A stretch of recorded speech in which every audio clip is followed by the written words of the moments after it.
considered provident if you're General Secretary Xi Jinping, who needs a foreign enemy at the moment?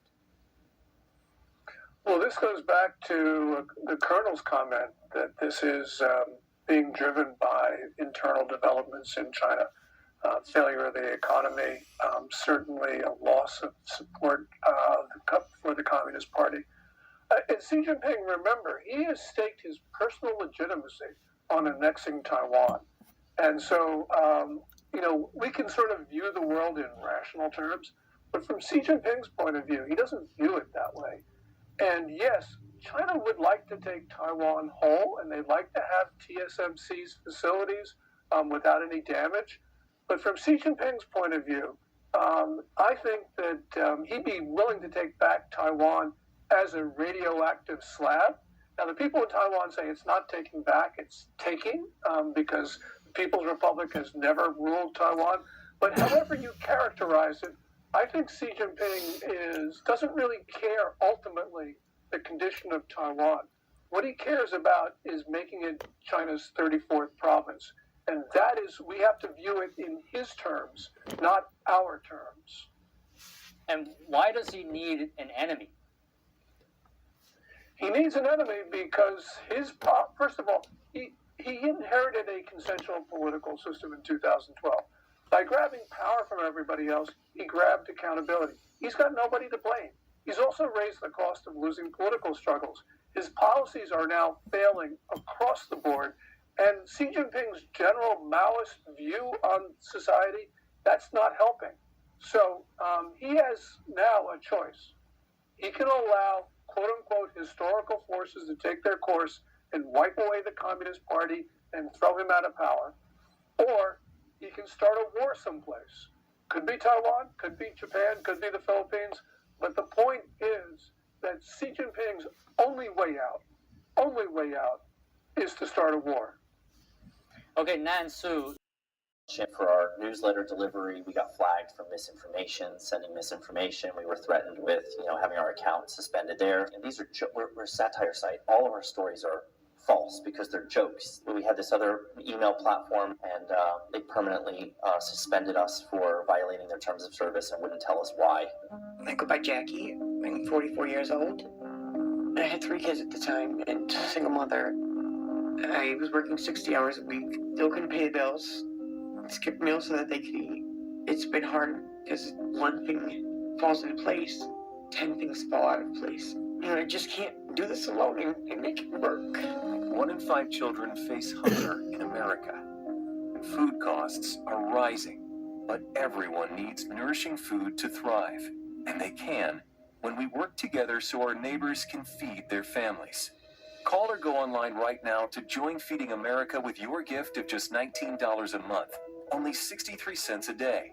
Together, thanks to a nationwide network of food banks, dedicated volunteers, and the monthly support of people like you, we can fill plates with nutritious food for families across America. One day, And it's going to be... Are world leaders correct? Are we now living in a time of a chronic decline in our living standards? Will the things that we once had in abundance become increasingly unaffordable? Developing news on the sky-high cost of gasoline. The average price of a gallon of self-serve regular gasoline creeping up to a record high again this morning, topping the previous high set June 14th. Now they are skyrocketing again, about to hit a new record high.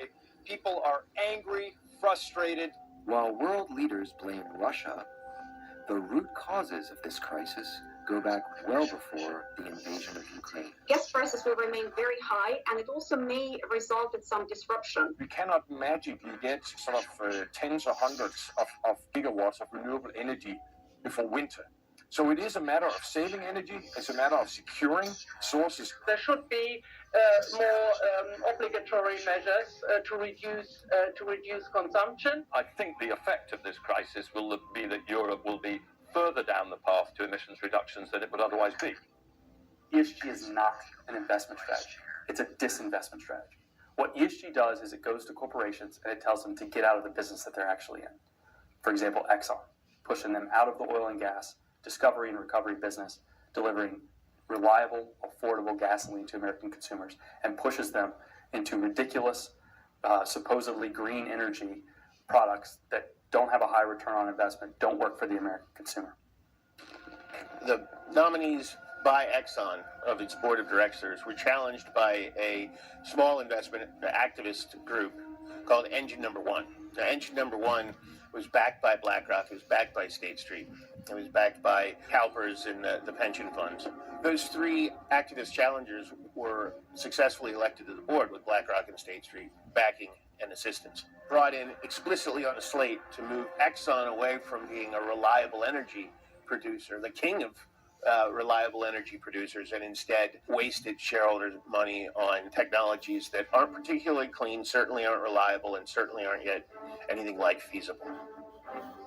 Investment in America's oil and gas industry has been steadily declining as the United States systematically restricts the supply of capital and reduces its ability to produce fossil fuels. America's ability to refine oil has also experienced a dramatic decline in the past several years as refineries close across the U.S. American refining capacity has fallen by more than 1 million barrels per day since 2020. Part of the reason is overinvestment in energy production before the pandemic, which caused fossil fuel prices to plummet and pushed some oil companies into bankruptcy. But much of this decline stems from the fact that These are sophisticated. Shipbuilding is an art, and they are the little Swiss watchmakers of IC componentry on an unbelievable scale. And I always use Boeing Everett as the metric. Boeing Everett's were one of the biggest Boeing plants, and was by volume the largest manufacturing facility in the world, but I think you could fit it in several times over. I was at just one of the clusters of activity. These buildings are enormous. Very grateful to TSMC to giving such a wonderful tour, and seeing they have just, it's in the DNA, it's in the water. They have figured out how to do it. I mean, and I spent 4 years. I got behind the veil with a lot of Taiwan activities in my official duties in the U.S. government. Got to know them fairly well. They've nailed this one. Morris Chang is just, he's a rock star. And could these chip factories, John, be another point that might give China pause when invading? Does this complicate things, the chip factories? Yeah, absolutely. In any of this, I outlined 6 scenarios, and they need the chips, they need the workforce. How do you do an invasion without devastating this incredible infrastructure? This is a real challenge. I can't think of a historical parallel where you want to do a hard invasion, yet not break anything. That's not the way invasions work. And Nan-Su, any comments from you? Well, I think we do need to take the threat seriously, even though, we have the technology banned, trying to prevent the technology, the semiconductor chips from being leaked to China. But keep in mind, China is not looking to use Huawei to replace the iPhone market. They just need enough semiconductor chips to build maybe 40,000 of missiles, so they can use their hypersonic missile technology to make a direct attack to the U.S. soil. So, and there's a tremendous black market that's going on in China getting those advanced semiconductor chips from the Western world, we're the current technology policy the U.S. government is conducting. It's only making China pay a little more price to get those advanced semiconductor chips. So we need to have more restricted technology ban to prevent the technology and semiconductor chips from being leaked to China. So, Gordon, I want your reactions to what Nan-Su just said, but also as well, maybe I can have your comments on what you wrote about in your recent article.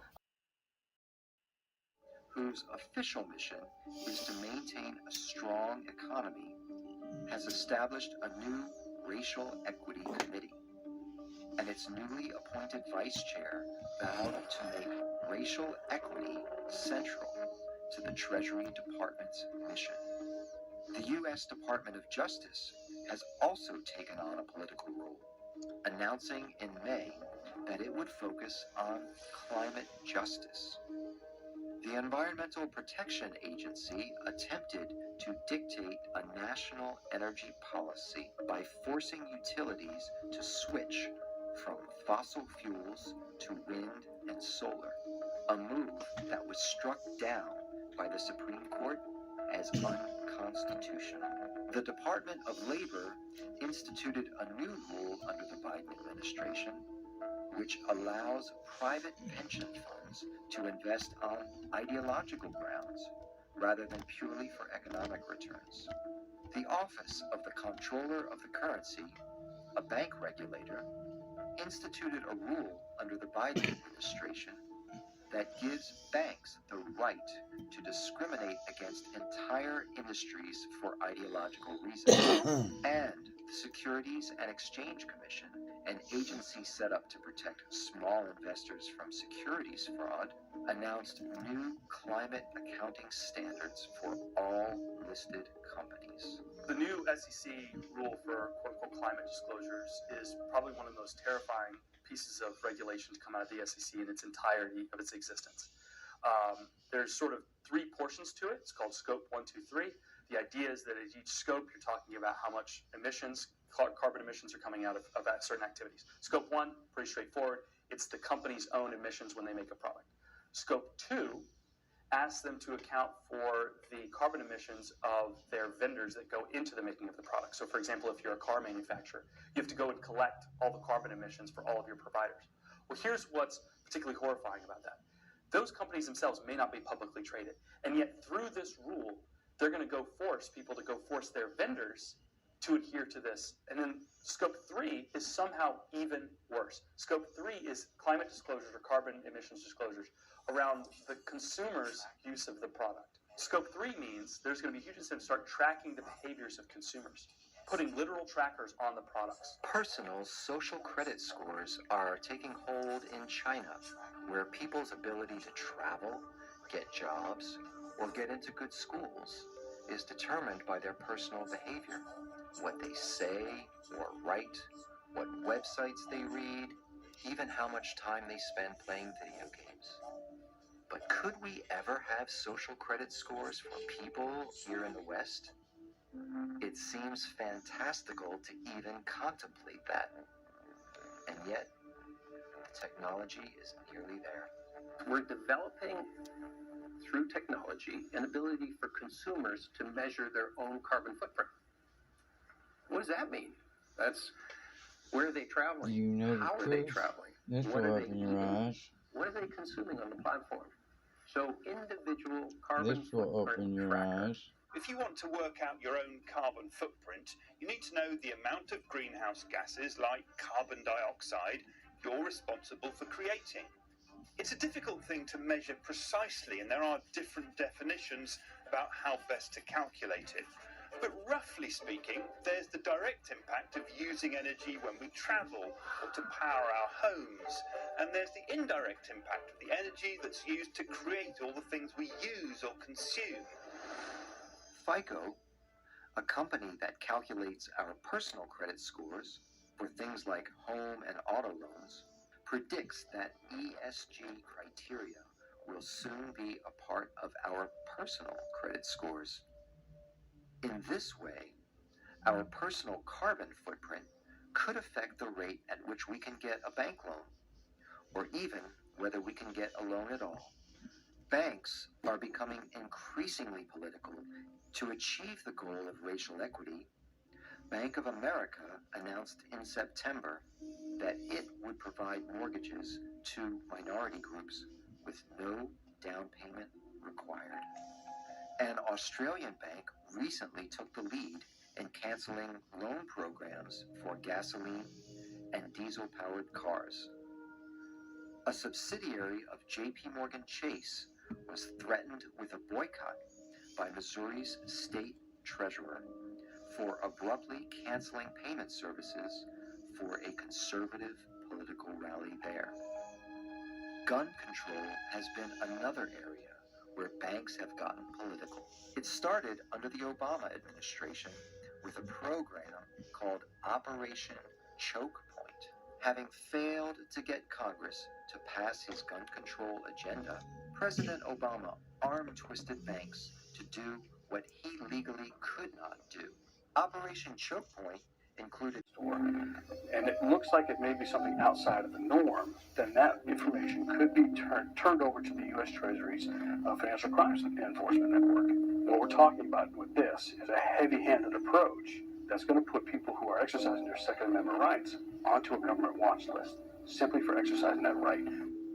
But perhaps the most glaring example of the power of government and bank collaboration occurred in February 2022, when private banks and insurance companies became the enforcement arm for the Canadian government, cracking down on trucker protests over pandemic restrictions, freezing the personal accounts of protesters, and cutting off their insurance policies. Canadian Prime Minister Justin Trudeau invoking emergency powers against the truckers who are protesting vaccine mandates. Banks can now freeze their personal accounts, the accounts of anyone linked to the Freedom Convoy. This is what the genius of the WEF is about, is getting these massive asset managers and banks on your side, which is a way of threatening companies to abide. And they can withhold the cash. They can withhold investments. They can withhold loans. So the financial sector is absolutely central to this, without which this really would have no teeth. What we are living through is a time of great upheaval. Firstly, because we are witnessing, and not just since this summer, but over the past few years, the end of what we might have seen as abundance. And for those who enjoyed it, it is also the end of a carefree time. European leaders are once again passing decrees to flatten the curve. But this time, it's not for a pandemic. This time, it's to ration electricity in people's homes. And they are talking about not only a fuel shortage, but a food shortage as well. What we have to do is flatten the curve and avoid the peak demands. We will propose a mandatory target for reducing electricity use at peak hours, and we will work very closely with the member states to achieve this. Slow economic recovery of China. Is he more concerned about Taiwan or China's economy? Well, he's more concerned about the ruling power. What Xi Jinping is, what he's trying to do is he's really having a fight against all the private capitals. That's what the war is between the Chinese Communist regime. They're against the market economy, the private capitals, both inside China as well as the foreign investments. It's true they want to get some foreign investments to go back to China to just help China to go through their, the immediate the economic problems facing them. But long-term wise, they are fighting against the private capitals because that's the whole force that the Chinese Communist regime's political system cannot work with. That's the whole reason for all the corruptions that Xi Jinping has been fighting against. So they can't let more private capital to control China's economy. Well, they have to go backwards, and when they go backwards, the Chinese people already enjoy what the capitalist market brought the kind of happiness to them, and they don't want to go back. So then, therefore, eventually, there will be social unrest against the regime, and then Xi Jinping want the excuse, to take tight control, like martial law to control the society. All right, heading into break now. We'll be back after the break with our panelists on the analysis of the Taiwan election.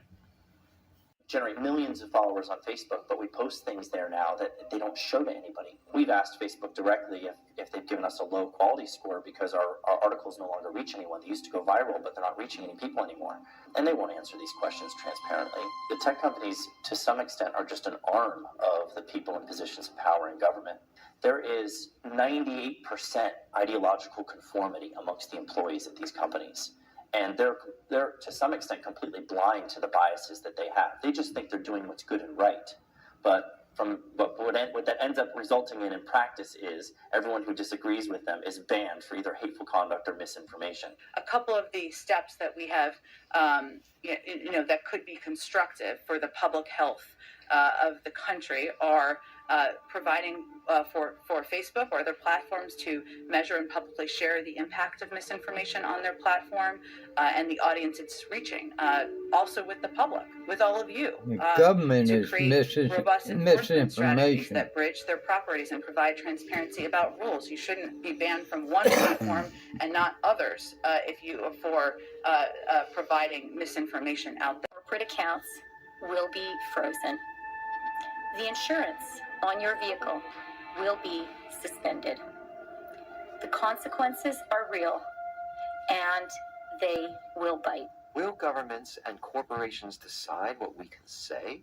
It shouldn't come as any surprise that we're in regular touch with social media platforms, just like we're in regular touch with all of you and your media outlets about areas where we have concern. So we're regularly making sure social media platforms are aware of the latest narratives dangerous to public health. I mean, now, of course, you've had the actual suppression and censorship of stories that the big tech companies, for political reasons, don't like. They don't have a problem with hate speech. They just hate speech. They hate free speech. They don't want people to disagree with them. Will they decide what we buy, how we travel, what we eat? 24% of the emissions are agriculture and meat-related emissions. I fund things like He's lying. Beyond Meat. Can you tell it's artificial meat or not? If you can tell, we're in big trouble. The Netherlands is one of the breadbaskets of Europe, and so what's happening there, cutting back fertilizer use significantly, is going to bankrupt tons of small farmers, concentrate power in large conglomerates, but also radically reduce the amount of food that's created. The growing demand for fossil fuels in the world. For people around the globe, the result is shortages of fuel where there had once been abundance. Can wind and solar energy fill the gap? Germany has taken the lead among Western nations in implementing climate-based restrictions on energy, banning fracking, investing heavily in wind and solar, and shutting down nuclear plants. Germany is now facing critical energy shortages with plans to ration fuel and perhaps make choices whether to keep companies operating or heat people's homes this winter. Germans say it's because Russia cut off its energy export. Across the globe, down this similar results.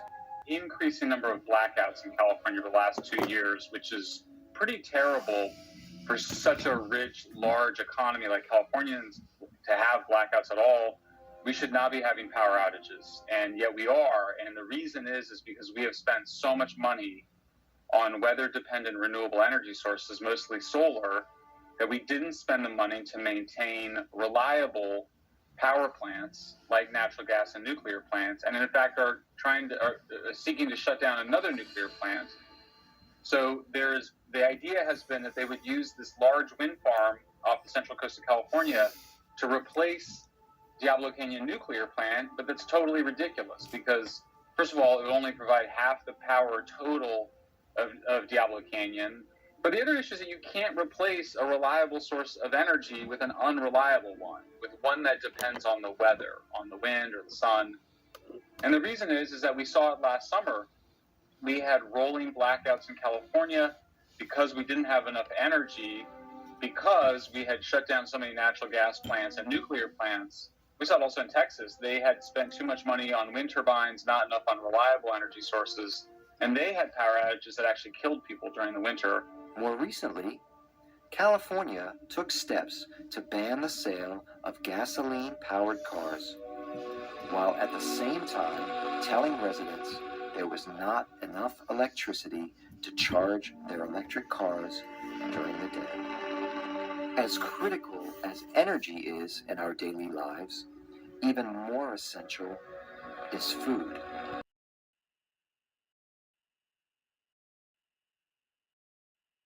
On Wall Street for tracking, measuring, rating, and profiting from ESG.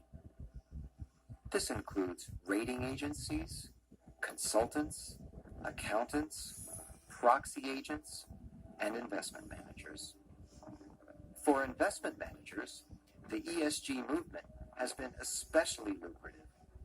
It allows them to charge higher fees because ESG funds are actively managed. Large Wall Street banks are not charitable institutions. They expect something in return for that. And then you look at which firms are rewarded with government packages like who gets the COVID-19 stimulus packages. A lot of that flowed through BlackRock. What we're seeing is a new revolving door in Washington. We're seeing liberal activists, whether they're in the administration or on Capitol Hill, instead of leaving those positions and going to K Street to become lobbyists in Washington, what we're seeing now is they're going to Wall Street